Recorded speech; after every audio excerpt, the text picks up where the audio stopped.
Hello friends, आज हम लोग देखने वाले हैं हमारे सीआईबी के एबीएम पेपर का मॉड्यूल ए का यूनिट 3 जो कि है मनी सप्लाई एंड इन्फ्लेशन। ये सीआईबी के लिए बहुत ही इम्पॉर्टेंट टॉपिक है। तो इसकी पहले हम लोग थ्योरी देख लेते हैं, उसके बाद फिर हम लोग इसकी केस स्टडीज़ करेंगे। तो आइए शुरू करते हैं। What is money? Money is anything which performs the following 4 function. Money के लिए हमारा 4 फंक्शन यहाँ पे दिया गया है। 4 फंक्शन क्या क्या हैं? Medium of exchange. मनी जो है वो एक मीडियम ऑफ एक्सचेंज है। जैसे हमें कोई चीज़ अगर लेनी होती है तो हम लोग उससे वो चीज़ लेकर और उसे पैसे देते हैं, तो वो एक तरह का एक्सचेंज होता है। तो वही चीज़ यहाँ पे बताई जा रही है। Individual goods and services and other physical assets are priced in terms of money. किसी भी चीज़ की जो वैल्यू हम लोग एमआरपी जो लिखी होती है, कोई भी गुड्स या सर्विसेज, तो उसको लेने के लिए हमें एक्सचेंज ऑफ मनी करना होता है। तो वही चीज़ यहाँ पे दिया हुआ है कि ये एक मीडियम ऑफ एक्सचेंज है। दूसरा है a measure of value. Money is use to measure and record the value of goods and services. जो गुड्स एंड सर्विसेज की जो वैल्यू होती है वो हम मनी के टर्म्स में डिराइव करते हैं। तो वही यहाँ पे दिया हुआ है कि money is a measure of value. Third है a store of value over time. Money can be held over a period of time and used to finance future payments.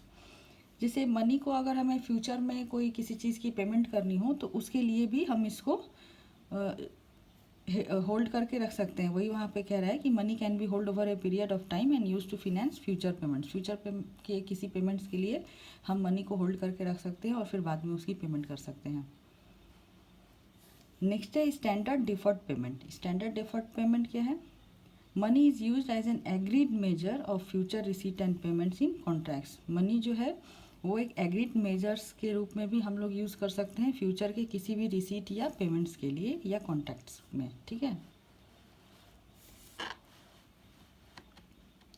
अब नेक्स्ट हम लोग देखते हैं मनी सप्लाई। मनी सप्लाई क्या है friends? ये हमारा बहुत ही इंपॉर्टेंट टॉपिक है। इसमें से हमेशा आपका 5 से 10 नंबर का जो है वो केस स्टडीज़ आता है, तो इसको बहुत ही ध्यान से देखिएगा।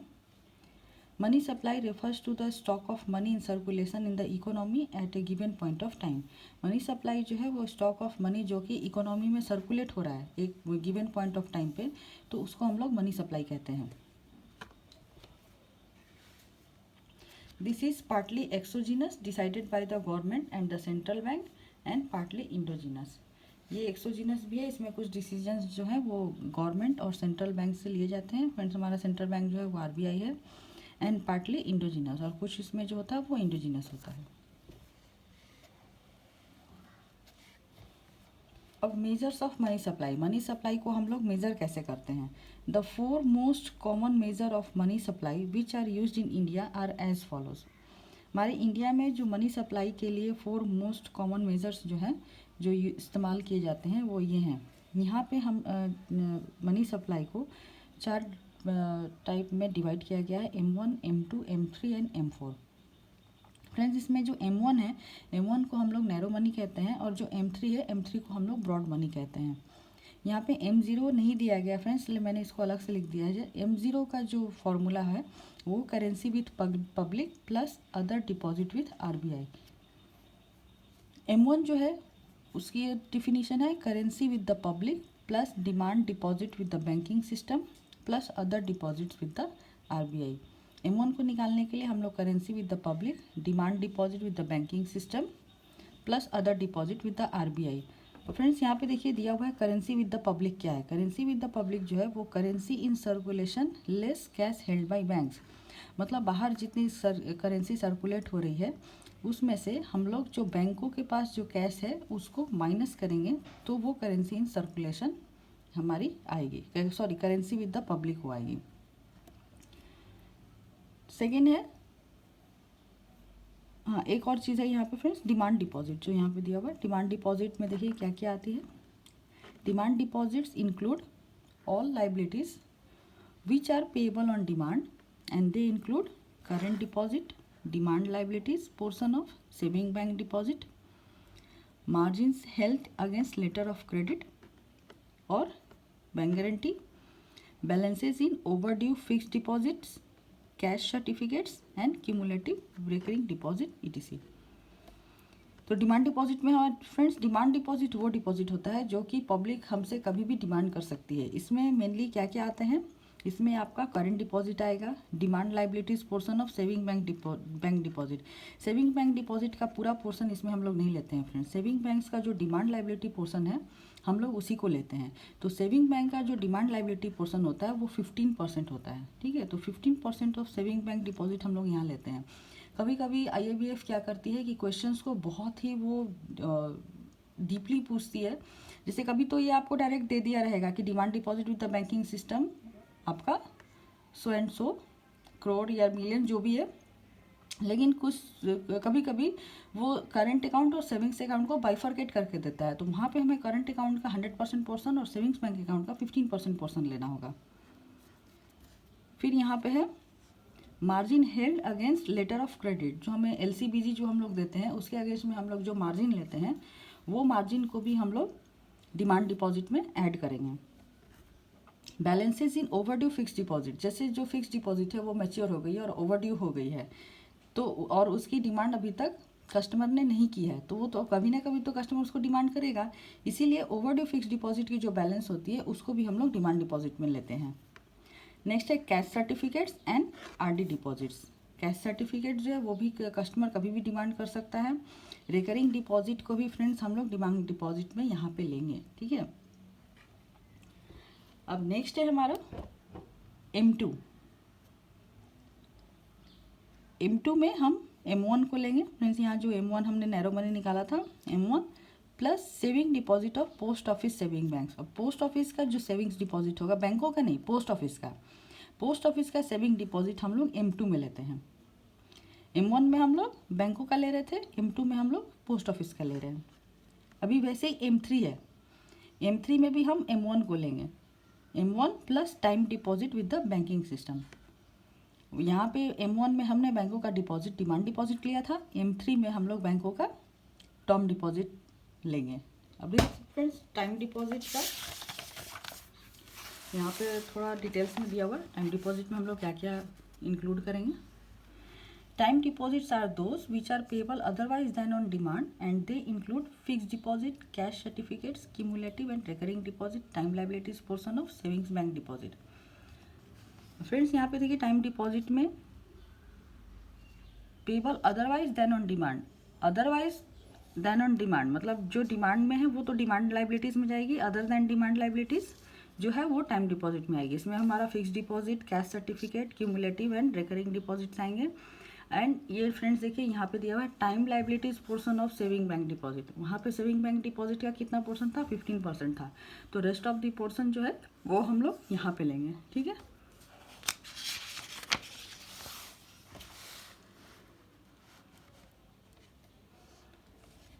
और M3 को हम लोग ब्रॉड मनी भी कहते हैं। अब है नेक्स्ट है M4। M4 में हम M3 लेंगे। यहाँ देखिए फ्रेंड्स हमारा M1 M1 M1, M2 में हमने M1 लिया, M3 में हमने M1 लिया, M4 में हम M3 लेंगे। M3 plus all deposit with post office savings banks excluding NSC। M3 plus M3 मतलब M1 plus time deposit. M1 मतलब currency with public, demand deposit with the banking system, other deposit with the RBI, time deposit with the banking system plus all deposit with post office savings bank. अब यहाँ पे हम post office का savings bank लेंगे। All deposit with the post office savings bank excluding national saving certificate. लेकिन NSC का जो balance है वो हम यहाँ से माइनस कर देंगे। किसी किसी क्वेश्चंस में आप देखिएगा कि जैसे वहाँ पे पोस्ट ऑफिस का ऑल डिपॉजिट भी दे रखा है और वहाँ पे इंक्लूडिंग NSC लिखा रहेगा और फिर NSC की वैल्यू अलग से दी होगी। तो उसको सॉल्व करने में आपको ऑल डिपॉजिट्स में से NSC की वैल्यू डिडक्ट करनी होगी, तब आपका ये all deposit with post office savings bank से अकाउंट आपका निकलेगा।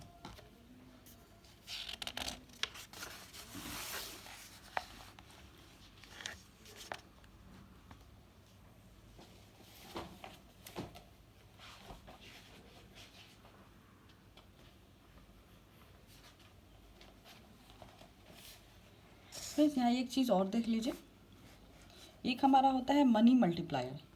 मनी मल्टीप्लायर को हम लोग कैसे निकालते हैं, हम लोग M3 डिवाइडेड M1, जो M3 है हमारा उससे हम M1 को डिवाइड करेंगे तो हमारा मनी मल्टीप्लायर निकलेगा। ठीक है, अब हम लोग देखेंगे इन्फ्लेशन। इन्फ्लेशन क्या है? Sustained rise in the general level of prices of goods and services in an economy over a period of time. Friends inflation कुछ भी नहीं है, इन्फ्लेशन को हम लोग सरल और सीधे शब्दों में महंगाई बोल सकते हैं। Sustained rise in the general level of prices of goods and services and economy over a period of time. किसी भी गुड्स एंड सर्विसेज की जो प्राइस लेवल जो है वो जब राइज होने लगती है तो उसी को हम लोग इन्फ्लेशन बोलते हैं। Inflation leads to fall in purchasing power. Inflation जो है वो हमारा फॉल इन परचेजिंग पावर का भी कारण बन सकता है। When the price level rises each unit of currency buys fewer goods and services. इसमें क्या होता है फ्रेंड्स कि हमारा जो प्राइस लेवल बढ़ने लगता है तो हमारी जो करेंसी की वैल्यू है वो कम होने लगती है, तो उससे क्या होगा, हम गुड्स एंड सर्विसेज को कम खरीद सकते हैं। Inflation is also erosion in the purchasing power of money, a loss of real value in the internal media of exchange and unit of account in the economy. जब हम लोग का money की value कम होने लगेगी तो हम लोग का क्या होगा, loss of real value in the internal medium of exchange. Money जो है वो हमारा मीडियम ऑफ एक्सचेंज है, तो जब उसकी वैल्यू में कम होगी तो जाहिर सी बात है हमारी जो परचेजिंग पावर है वो भी कम होती जाएगी। Negative effects of inflation include loss in stability in the real value of money. तो इसका जो नेगेटिव इफेक्ट है वो है कि हमारे जो वैल्यू मनी की जो वैल्यू है वो कम होने लगती है। और पॉजिटिव इफेक्ट्स भी हैं इसके। Positive effects include a mitigation of economic recession and debt relief by reducing the real level of debt. और इसका पॉजिटिव इफेक्ट क्या है कि इकोनॉमिक रिसेशन को कम करने के लिए हमें डेट रिलीफ मिलेगा, जिससे कि हमारे जो लोन्स की वैल्यू है वो कम होने लगती है। फ्रेंड्स अभी जो हमारा सिचुएशन चल रहा है that is also a kind of inflation. आप देख रहे हैं कि अभी हमारा जो फिक्स डिपॉजिट का रेट ऑफ इंटरेस्ट है वो कितना कम होते जा रहा है। तो जब रेट ऑफ इंटरेस्ट हमारे एफडी पे कम हो रहे हैं तो हमारे लोन्स पे भी वैल्यू कम हो रहे हैं, लोन्स के भी रेट ऑफ इंटरेस्ट कम हो रहे हैं। तो डिपॉजिट के पॉइंट ऑफ व्यू से तो ये तो हमारा वैल्यू जो मनी का वैल्यू है वो कम होता जा रहा है, लेकिन लोन के पॉइंट ऑफ व्यू से क्या है, हमारा लोन जो है वो सस्ता हो रहा है और हमारी जो रियल लेवल ऑफ डेट है वो हमारी इंक्रीज हो रही है।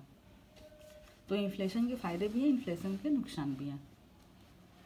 अभी कॉजेज़ ऑफ इन्फ्लेशन, इन्फ्लेशन के क्या क्या कॉज हो सकते हैं। फ्रेंड्स हमारे बुक में मेनली 2 कॉज दिया हुआ है इन्फ्लेशन के लिए। एक है डिमांड पुल इन्फ्लेशन और एक है cost push inflation. Demand push inflation जो है it is a rise in general prices caused by increasing aggregate demand for goods and services.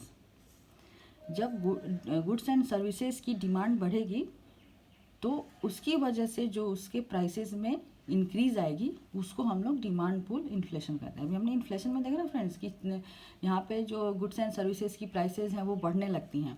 तो क्यों बढ़ती हैं? अगर उनका डिमांड ज़्यादा होने लगेगा तो उनकी प्राइस इंक्रीज होगी, तो इसी को हम लोग डिमांड पुल इन्फ्लेशन कहते हैं। और हमने पीछे डिमांड एंड सप्लाई में भी देखा था कि जब डिमांड एक्सीड सप्लाई, जब सप्लाई से ज़्यादा डिमांड होगी तो मार्केट सिचुएशन क्या होगी, शॉर्टेज होगी, और शॉर्टेज की वजह से हमारे प्राइस पे क्या प्रेशर आएगा, प्राइस विल इंक्रीज। अभी नेक्स्ट है हमारा cost push inflation. Cost push inflation क्या है? It is a type of inflation caused by substantial increase in the cost of production of important goods और services where no suitable alternative is available. Friends हमने वहाँ cost of production देखा था कि cost of production क्या है कि किसी भी वस्तु को बनाने में जो लागत लगती है उसको हम लोग कॉस्ट ऑफ प्रोडक्शन कहते हैं। अभी किसी इंपॉर्टेंट गुड्स की कॉस्ट ऑफ प्रोडक्शन बढ़ जाए और उसका कोई अल्टरनेटिव सोर्स भी अवेलेबल ना हो तो वो उसकी वजह से उस चीज़ की वैल्यू जो है वो बढ़ जाएगी और उसी को हम लोग कॉस्ट पुश इन्फ्लेशन बोलेंगे।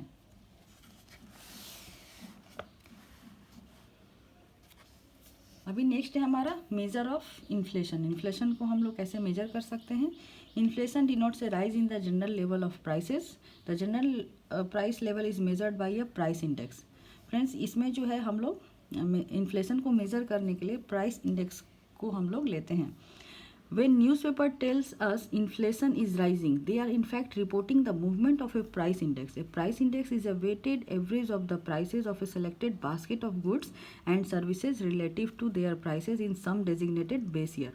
प्राइस इंडेक्स फ्रेंड्स कुछ भी नहीं है, यह weighted average of the price of a selected basket of goods and services का है, जिसको कि हम लोग उसके बेस ईयर से कंपेयर करके लेते हैं. अभी यहाँ पे calculating inflation with price indexes. Friends inflation के परसेंट चेंज का जो फॉर्मूला है वो है inflation is equal to price index in current year minus price index in base year divided by price index in base year multiplied by 100. Friends ये जो price index in base year है ना वो इसके डिवाइड में होगा, वो बुक में यहाँ पे लिखा हुआ है, तो ये एक मिसप्रिंट है, तो आप लोग इसको करेक्ट कर लीजिएगा. अभी the most important price index are, अभी ये जो प्राइस इंडेक्स हम लोग निकालते हैं ये हमारे 4 तरह के होते हैं, जिसमें आपका पहला है wholesale price index WPI, food inflation index, consumer price index CPI और GDP डिफ्लेटर. इसमें फ्रेंड्स WPI और CPI बहुत बार एग्जाम्स में पूछता है, ठीक है. अभी हम लोग देखते हैं होलसेल प्राइस इंडेक्स क्या है. Wholesale price index reflects the change in the level of prices of a basket of goods at the wholesale level. एक पूरा बास्केट ऑफ गुड्स का, बास्केट ऑफ गुड्स मतलब आप एक कलेक्टिवली उसको बोल सकते हैं कि basket of goods at the wholesale level. तो होलसेल लेवल पे एक किसी गुड्स की प्राइस में जो चेंज आ रही है उसको हम लोग WPI कहते हैं. WPI जो है ये मंथली अनाउंस किया जाता है.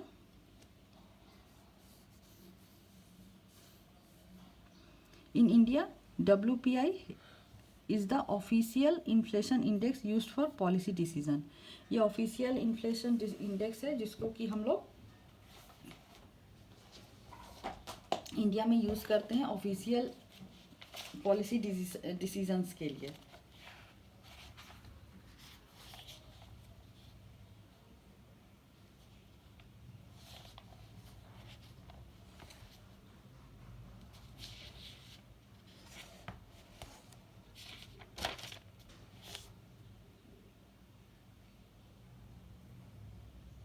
और फ्रेंड्स ये मंथली पब्लिश की जाती है economic adviser government of India के थ्रू. ये मंथली अनाउंस होती है बाय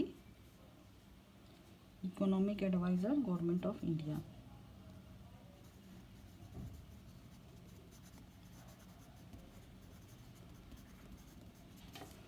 और फ्रेंड्स इसको हम लोग हेडलाइन इन्फ्लेशन भी बोलते हैं. इसको याद करने का तरीका है ह से होलसेल, ह से हेडलाइन. इसको आप हमेशा याद रखिएगा. होलसेल प्राइस इंडेक्स को हम लोग हेडलाइन इन्फ्लेशन भी बोलते हैं. अभी नेक्स्ट है food inflation index. Food inflation index क्या है, change in the level of prices of food items. जैसे जितने भी फूड आइटम्स हैं उनके अगर प्राइस में जो चेंज आएगी उसको हम लोग फूड इन्फ्लेशन इंडेक्स कहते हैं. Recently it has been decided by government that WPI will be announced monthly. जो हमने यहाँ पे बताया कि WPI मंथली अनाउंस होता है. How ever the indices for the food group and fuel group will be announced weekly. Food group और fuel group की जो प्राइस इंडिसेस होती है वो वीकली अनाउंस होती है. इसको हमेशा याद रखिएगा फ्रेंड्स.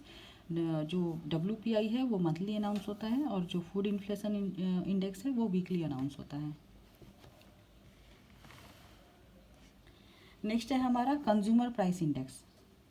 कंज्यूमर प्राइस इंडेक्स क्या है, changes in the level of prices of a basket of goods and services purchased और consumed by the households. वहाँ क्या था, वो होलसेल लेवल पे था WPI में. CPI में क्या है, ये purchase and consumed by the house hold level पे जो हम लोग परचेज और कंज्यूम करते हैं उसके प्राइस में जो चेंजेज आती हैं प्राइस लेवल में उसको हम लोग CPI कहते हैं. It measure the price at retail level. ठीक है, ये जो रिटेल लेवल पे प्राइस को करता है. और यहाँ पे देखिए फ्रेंड्स लिखा हुआ है होलसेल में, ये होलसेल स्टेज पे इसको किया जाता है. This is the measure of inflation more relevant for the consumers. ये मेनली कंज्यूमर्स के लिए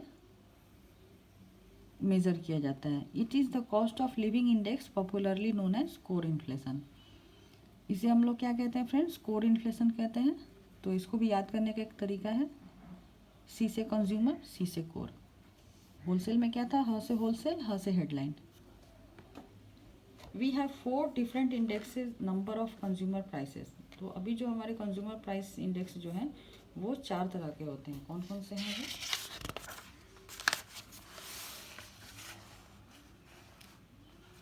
देखिए, एक है सीपीआई फॉर इंडस्ट्रियल वर्कर, जो इंडस्ट्री में जो वर्कर्स काम करते हैं उनके लिए CPI industrial worker. CPI for agriculture labour, जो एग्रीकल्चर लेवल पे काम करते हैं। सीपीआई फॉर रूरल वर्कर्स, गांव में जो लोग काम करते हैं। And CPI for urban non manual employ, और अर्बन के नॉन मैनुअल एम्प्लॉय के लिए जो सीपीआई होगी वो। CPI in India is released by labour bureau, ministry of labour and employment, government of India. India में हम लोग सीपीआई कौन रिलीज करता है? Labour bureau, ministry of labour and employment, government of India करता है। अभी नेक्स्ट जो है हमारा फ्रेंड्स वो है जीडीपी डिफ्लेटर।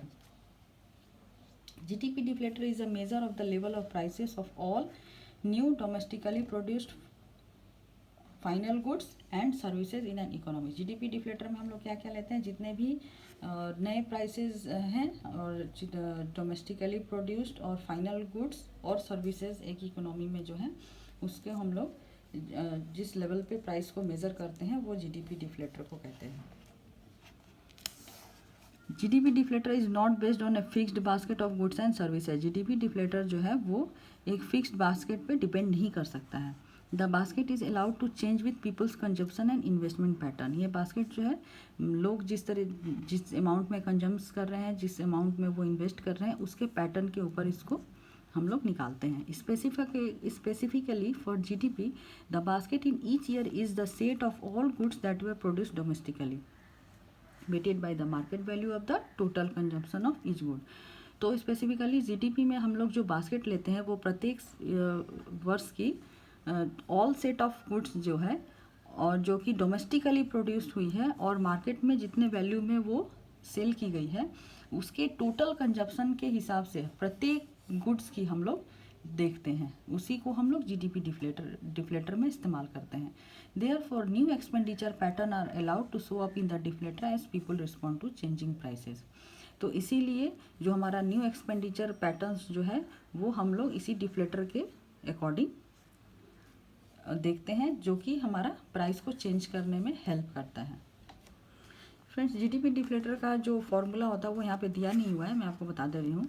जीडीपी डिफ्लेटर को हम लोग लेते हैं नॉमिनल जीडीपी, जो कि जीडीपी एट करेंट प्राइस होता है, और real GDP at base price multiplied by 100। Friends, इसको जब मैं आपको केस स्टडी बताऊंगी तो वहाँ पे इसको थोड़ा मैं और ज़्यादा इलेबोरेट करके बता दूंगी ताकि आपको कोई कन्फ्यूज़न ना हो। तब तक के लिए आप हमारे चैनल को सब्सक्राइब करिए। अगर आपको वीडियो अच्छा लगा हो तो आप लाइक और डिसलाइक कर सकते हैं, और बेल आइकन को प्रेस करके आप जब भी हम कोई नया वीडियो आपको अपलोड करेंगे तो आपको उसकी नोटिफिकेशन मिल जाएगी। So keep watching and thank you.